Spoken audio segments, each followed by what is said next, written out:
मध्य प्रदेश छत्तीसगढ़ के सबसे लोकप्रिय न्यूज पोर्टल में आपका स्वागत है। IBC 24 में हमारे साथ में संजू जाटव जी हैं, जिला पंचायत के पूर्व सदस्य रही हैं और इसके साथ ही महिला कांग्रेस की सदस्य भी हैं। संजू जी, आप अब मध्य प्रदेश में विधानसभा चुनाव बहुत नजदीक है, कैसे देख रहे हैं मध्य प्रदेश को और चंबल को किस तरह से देख रहे हैं? देखिएगा, मध्य प्रदेश में जो चुनाव आने वाले हैं और आने वाले समय में जनता का रुख बीजेपी के खिलाफ है और ये माहौल बहुत अच्छे से बन चुका है। चूंकि माहौल तो पहले भी था और कांग्रेस जीती भी थी और मध्य प्रदेश में आई भी थी सरकार, पर किस तरीके से उन्होंने सरकार को गिराया था सभी लोग हम लोग बखूबी जानते हैं। लेकिन इस बार अत्याचार और परेशानियों की हद हो चुकी है। जो सहने लायक होती हैं कुछ चीज़ें उन्होंने जनता ने सहन भी की, लेकिन अब तो मुझे नहीं लगता कि शायद जनता इस चीज़ को, अब परेशानी को या समस्याओं को अब झेल पाएगी। हद से ज़्यादा एक लिमिट पार कर चुकी है। परेशानियां, समस्याएं, जूझता हुआ किसान, महिला, बेटी, हर कोई परेशान है, त्रस्त है। मैं चाहती हूँ कि इस बार जनता भी ये मन बना चुकी है कि कांग्रेस को ही लाएगी। महिलाओं की स्थिति आप चंबल में कैसे देखती है? हम तो देखते हैं आपको बड़ा कैंपेन करते रहते हैं, तो कैंपेन के दौरान महिलाओं की क्या समस्या नजर आती है? सरकार तो, शिवराज सरकार तो बहुत बड़ी योजना स्कीम लेके आई है, उनके लिए अपनी ओर जाने की कोशिश कर रही है, लेकिन कितना उसको देखिएगा, सरकार जो महिलाओं को अभी लुभाने का कुछ काम शुरुआत की है, मैं ये उनको बताना चाहती हूँ कि महिलाएं हमारी सब जानती हैं और इस तरीके से हजार रुपए उन्हें देकर खरीदना ही बोलेंगे क्योंकि वोट को खरीदना चाहते हैं। इस तरीके से उन्होंने महिलाओं को लुभावना ये सपना अभी दिखा दिया है। कुछ महिलाओं को पैसे भी दिए हैं, कुछ को नहीं भी दिए हैं, पर मैं ये समझती हूँ कि हमारी महिला या बेटी सब समझती है, बहुत अच्छे से जानती है। ये 1000 रुपए से उनको कोई फर्क नहीं पड़ेगा। 1000 रुपए से उनकी जिंदगी या किस्मत नहीं बदल दी जाएगी। 5 साल से तो पहले त्रस्त रही, अब लास्ट में आखिरी साल उन्हें 1000 रुपए का लालच जो दिया गया है, क्या उनसे उनकी समस्याएं हल हो जाएंगी? इतनी महंगाई बढ़ी हुई है और 1000 रुपए अगर देकर उनको लगता है कि इस महंगाई पर एक पर्दा डाल दिया जाएगा, तो मुझे तो नहीं लगता ये कहीं से कहीं तक सत्य है। मध्य चंबल की जो 34 सीटें हैं वहां पर कास्टिज्म बहुत आती है और कहा जाता है कि जातियों के साधने में सभी जातियां लगे, जो दल है वो लगे रहते हैं और जिसने साथ लिया वही चैंपियन हो जाता है या सरकार बना लेता है। देखिए, मैं इसके बारे में नहीं कहना चाहूंगी क्योंकि ये जातिगत तो समीकरण रहते ही हैं। जो चुनाव का टाइम होता है, माहौल होता है, कहीं ना कहीं जातिगत समीकरणों से भी चुनाव जीते या हारे जाते हैं।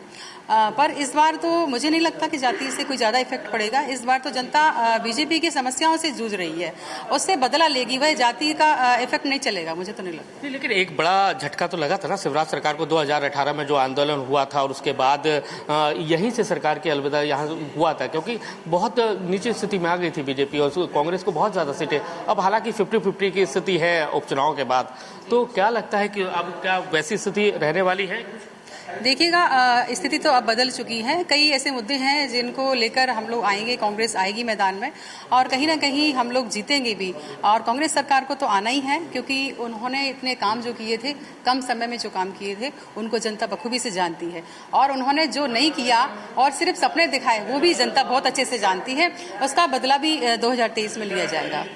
दलितों को साधने के लिए संत रविदास जी की जो जयंती है उस पर यात्रा, जयंती तो निकल गई लेकिन यात्रा निकाल रही है बीजेपी। मध्य प्रदेश में 5 ऐसे स्पॉट तय किए हैं जहां पर बड़ी यात्रा दलित वोटों को रिझाने की कोशिश है। क्या लगता है कि दलितों का वोट मिल पाएगा बीजेपी को?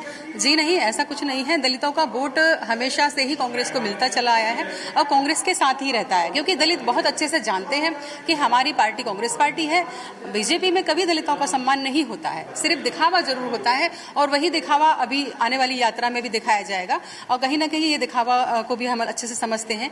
कहीं ना कहीं इसका कोई फर्क नहीं पड़ने वाला। आप भी बीजेपी में रहे हैं जी। कहा जाता था कि अगर उस समय आप कांग्रेस में नहीं आते तो कहीं ना कहीं आप दावेदार, क्या टिकट भी आपको मिल चुका होता बीजेपी से? देखिए, मैं बीजेपी में रही थी, इसीलिए तो मैं बारीकी से जानती हूँ बीजेपी के बारे में।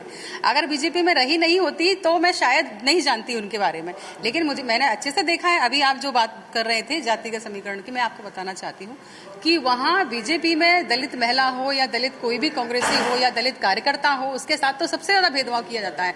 कभी भी आप दलित कोई कार्यक्रम देख लीजिए, मंच पे आपको दलित लोगों को जगह नहीं मिलेगी और जो भी दलित नेता है उनको आगे भी नहीं आने देते हैं। अगर कोई बढ़ भी जाता है तो उसका पद भी छीन लिया जाता है कहीं ना कहीं प्लान करके। इसलिए तो मैं आपको बताना चाहती हूँ कि बीजेपी सिर्फ दलितों के पक्ष में जो करती है वो दिखावा करती है। देखिए, हम तो देख रहे हैं कि चाहे कांग्रेस हो चाहे बीजेपी, SC ST OBC इन दोनों पर फोकस है। श्रवण तो गायब है इसमें से। जी चाहे कांग्रेस हो चाहे बीजेपी हो, लेकिन सभी का फोकस SC ST वोटर्स पर है, OBC वोटर्स पर है, लेकिन इसमें सवर्णों के लिए तो कुछ हो ही नहीं रहा है ना। जी, ऐसा कुछ नहीं है, सभी लोगों के लिए हो रहा है और कहीं ना कहीं कांग्रेस को लाया भी गया था, सवर्णों और दलितों ने और OBC ने सभी ने मिलके ही लाया था।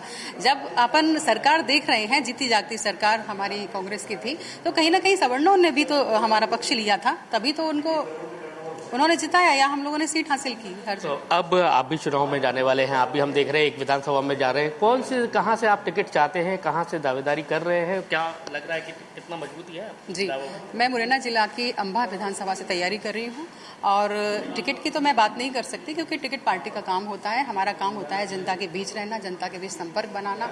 और जहाँ माननीय कमलनाथ जी की बात है तो उन्होंने बोला है कि सर्वे कराया जाएगा क्षेत्र में और सर्वे में जिसका नाम चलेगा उसको टिकट भी दिया जाएगा। तो कहीं ना कहीं सर्वे में नाम चल रहा है, ये मुझे भी सुनने को मिला है कि नाम लगभग अच्छे पैनल में अच्छे लेवल पर चल रहा है। और रही बात टिकट की, तो समय आ जाएगा, पार्टी तय करेगी किसको टिकट देना है किसको नहीं देना है। अगर पार्टी मौका देगी तो चुनाव लड़ूंगी, नहीं भी देगी तो पार्टी के लिए काम करूँ। अंबा में अभी स्थिति क्या पाते हैं? जहां से आप दावेदारी कर रहे हैं वहां से बीजेपी के विधायक हैं, अभी वहां स्थिति क्या पाते हैं? और अगर आपको पार्टी टिकट दे देती है तो किस तरह से आपकी कोशिशें रहेंगी जीतने की, और जीत जाती है तो क्या ड्रीम है, आप अंबा को क्या देंगे? जी, मैं आपको बताना चाहती हूँ कि बीजेपी के विधायक जो हैं वो पहले कांग्रेस में ही थे, कमलेश जाटव जी, लेकिन उन्होंने जनता के साथ जो छलावा, जनता के साथ जो दिखावा किया था उसका पर्दाफाश हो चुका है। क्योंकि जब से उन्होंने बीजेपी ज्वाइन की है, हमारी जनता, जो हमारे पार्टी के कार्यकर्ता, जो बेचारे गरीब मजदूर वर्ग भी, किसान लोग जो उनके साथ जुड़े हुए थे, कहीं ना कहीं उनका चेहरा दिख गया है कि ये मक्कार आदमी है, धोखेबाज आदमी है। तो कहीं ना कहीं मैं जनता के बीच जब जाती हूँ तो उनका नाम सब लोग लेते हैं, और लेते हैं तो किस चीज में?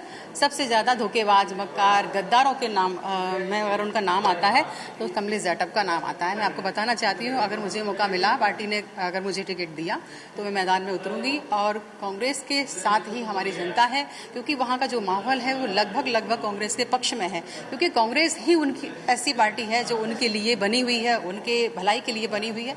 कहीं ना कहीं मुझे लगता है कि जनता कांग्रेस के साथ है। रहेगा इस बार भी गद्दार वाला जो फैक्टर था, जिस तरह से सरकार गिराई गई थी सिंधिया जी ने अपने विधायकों के साथ में मिलकर, क्या इस बार भी वो मुद्दा रहेगा? क्योंकि आप जिस जगह से दावेदारी कर रही हैं उन्होंने भी सरकार गिराने में बड़ी भूमिका निभाई थी। जी, गद्दारों की बात अगर हम करें तो जनता भूली नहीं है, क्योंकि काफी समय तो नहीं हुआ है, अभी कुछ समय ही हुआ है।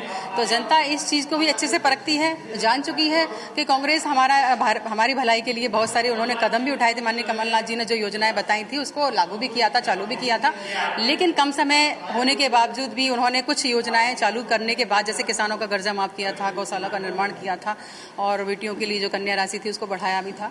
लेकिन कोई बात नहीं, समय फिर आएगा उनका। और मैं पूरे दावे के साथ कहती हूँ कि अंबा विधानसभा तो छोड़ो, पूरे मुरैना जिले में 6 से 6 सीटें हमारी कांग्रेस की आएगी और सरकार भी कमलनाथ जी करते हैं। ये संजू जाटव जी हैं और कांग्रेस की एक बड़ी नेता है, और जिस तरह से वो तैयारियां भी कर रही है, तो अब आने वाला वक्त बताएगा कि पार्टी उन पर कितना भरोसा जताती है और टिकट देकर मैदान में भेजती है। कैमरामैन राजकुमार कुशवाहा के साथ नासिर गोरी, IBC 24 मुरैना।